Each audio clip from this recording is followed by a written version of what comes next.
1년에 11달이 무려 할 시처럼 지나갔습니다. 지나온 달이 어땠습니까? 기쁘고 즐거운 날이었습니까? 힘든 나날이었습니까? 어떤 사람은 좀 즐거운 날도 많았을 것이고, 또 어떤 사람들은 힘든 날이 더 많았을 것입니다. 하나님께서는 이 세상이 그렇게 유혹이 많은 것을 아시고, 또한 힘든 일이 주변에 많은 것을 아시고, 우리 자녀들이 다른 길로 갈까 봐서 잠언의 말씀 쿡쿡 찔러서 가는 길을 확인하라고 잠언의 말씀을 주셨습니다.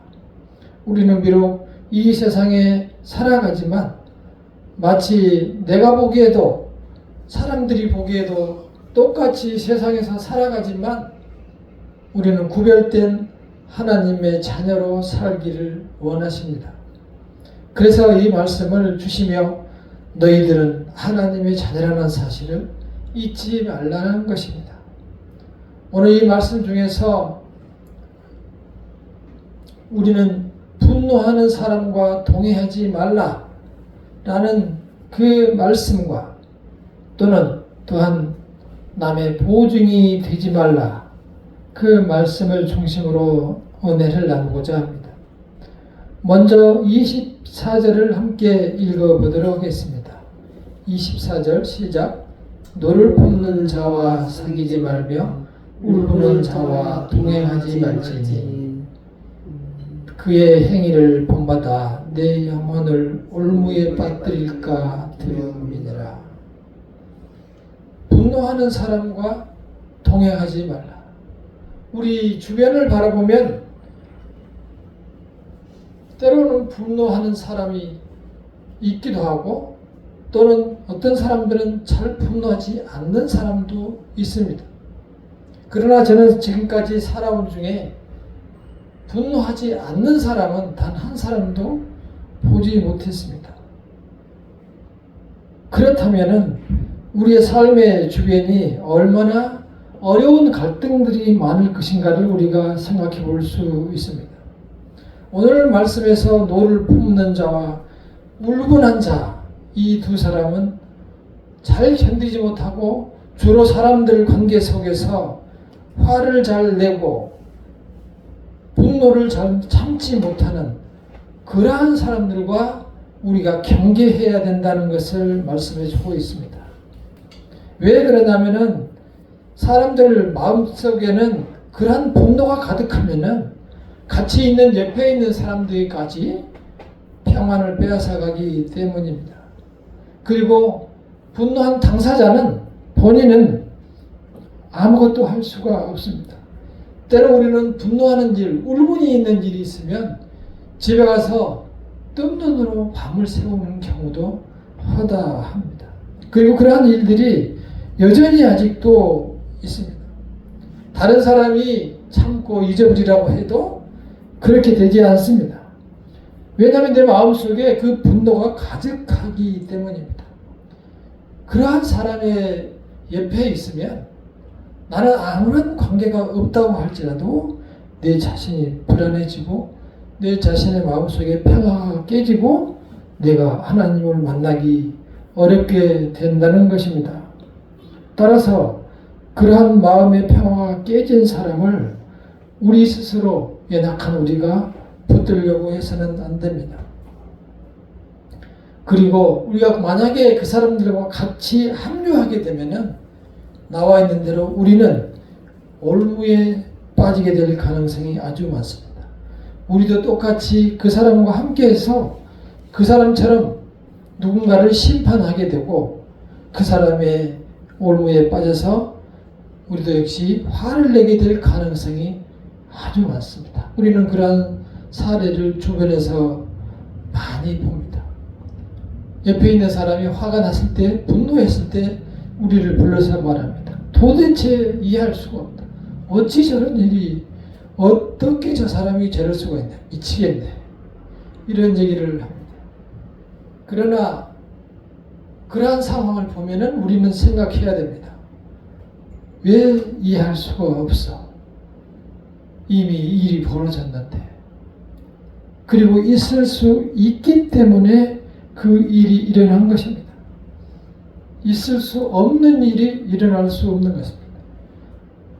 뱉어진 일이나 말이나 또 되어진 일들은 분명히 있을 수 있기 때문에 일어났고, 또 누군가는 해결을 해야만 상황이 종료가 됩니다.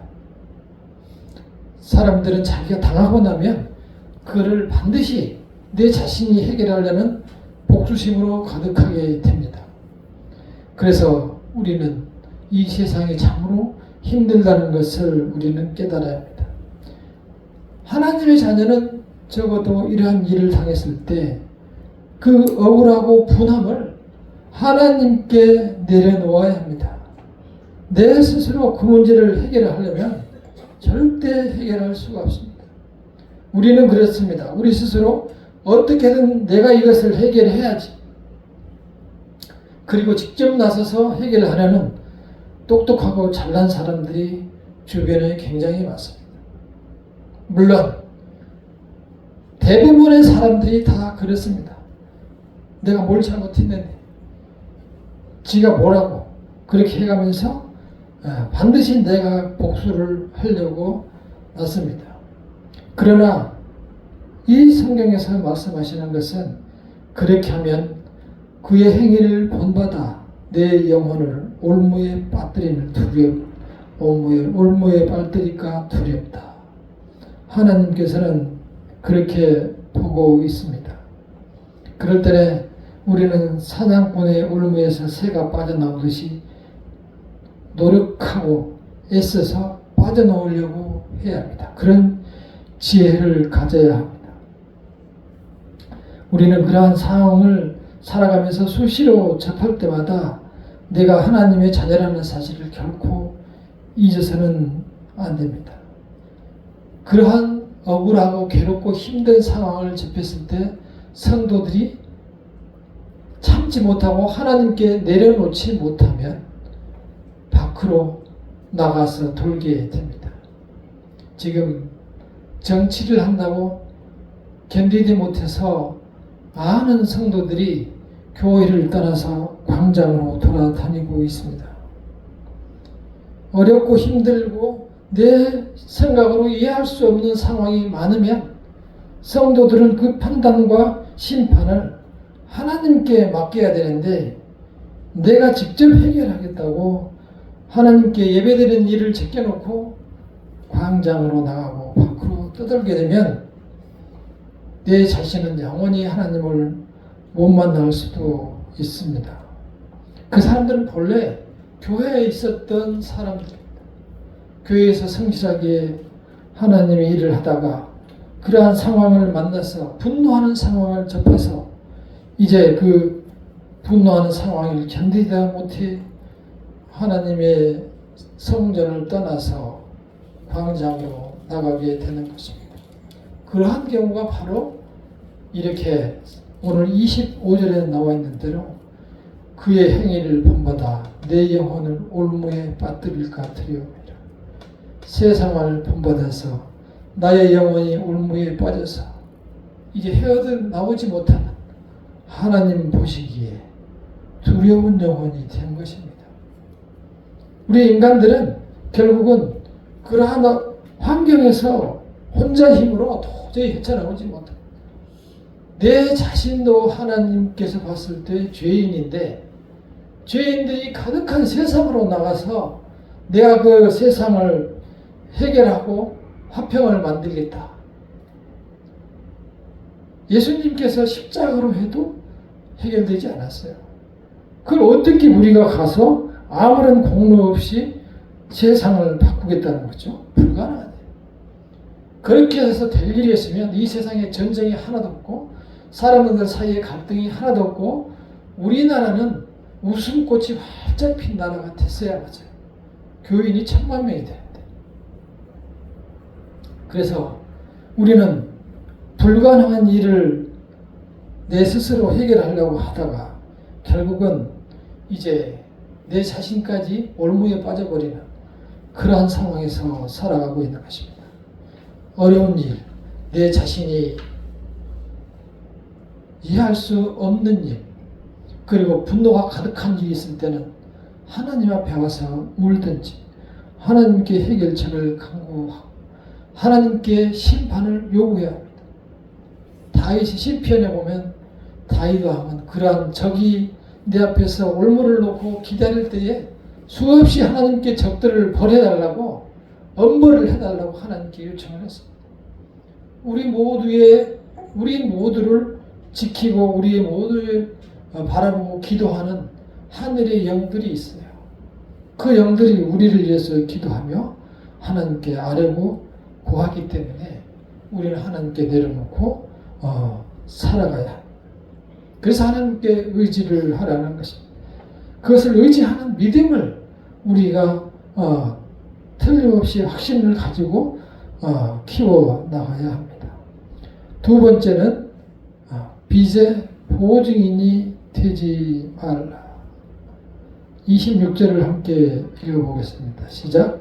너는 사람과 더불어 손을 잡지 말며 남의 빚의 보증을 서지 마라. 우리가 권사님처럼 돈이 충분히 많으시면 빚을 보증을 사줘도 됩니다. 그러나 보증을 사줄 때는 이미 그 돈을 내가 준다고 생각하고 보증을 사야지, 내 자신이 그런 능력이 안 되고 사람을 믿고 보증을 샀다가는 틀림없이 그의 영혼이 또 한 번 경랑에 빠진다는 것을 지금 말씀해 주고 있습니다.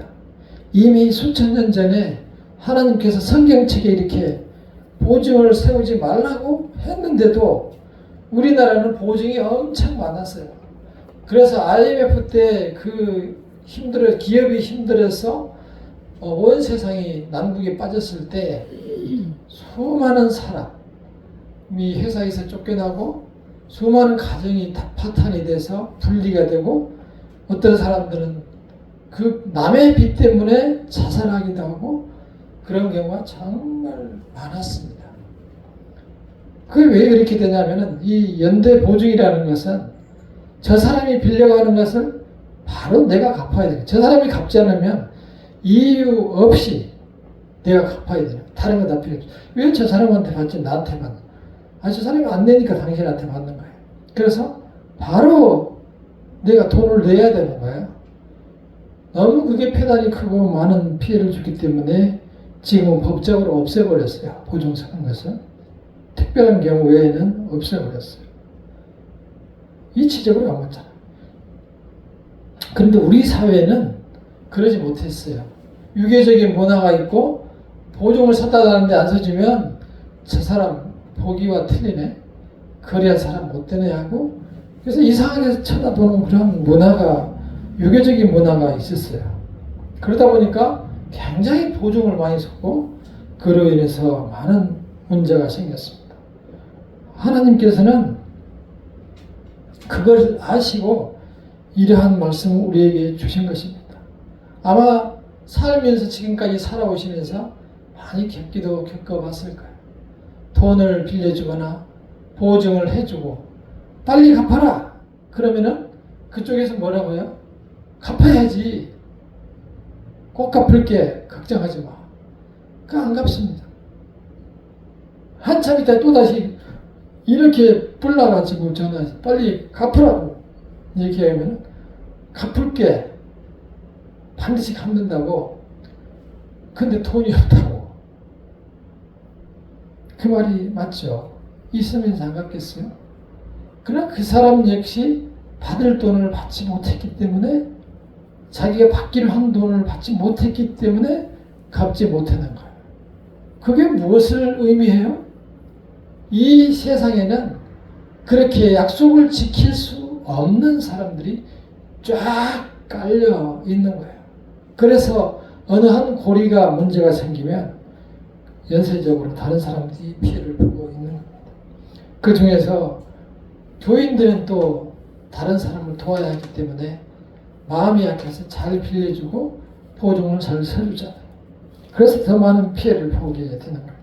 결국 그렇게 되면은 남으로 인해서 내 자신이 피해를 보고 가정이 피해를 보고 가정 그 경제가 무너지고 역시 그 친구를 잃어버리고 그 가정까지 이뤄지고 모든 관계가 다 소위 절단이 나는 거예요. 그 사람이 사실 그 말대로라면은 그 사람도 돈이 누구한테 받았어야 되는데 못 줬기 때문에 포기하고 있는 거예요. 그리고 우리한테는 준다고 하면서 뒤돌아서서 웃을 수도 있어요.